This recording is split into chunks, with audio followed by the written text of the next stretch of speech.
That young Australians may miss out on an increase to JobSeeker. The government is planning to boost the payment in next week's budget, but it won't say if it'll only cover the over 55s.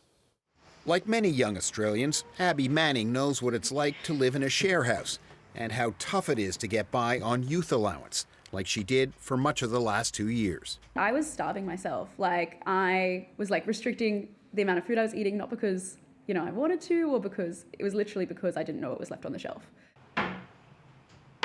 Unable to pay her bills, she dropped out of TAFE and landed a temporary job working for the Greens in last year's election. She's now unemployed again.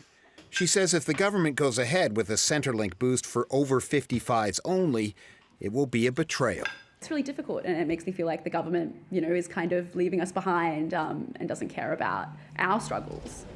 Federal Treasurer Jim Chalmers hasn't confirmed any changes, but he's reiterated concerns about the growing numbers of older people on JobSeeker. Some activists believe a targeted Centrelink boost is a calculated political strategy by the government. Restricting an increase in the JobSeeker payment to people of a certain age is really an attempt to divide us. In Western Sydney, Carolee O'Connor is one of the 16% of over 55 women on JobSeeker, now the largest proportion of recipients. The 63-year-old super has been depleted by years out of the workforce to raise children. She'd appreciate a modest boost, but says it won't go far. The extra money that we're supposedly going to get is not going to go in my pocket to buy clothes or food or anything like that. It's going to go into paying bills.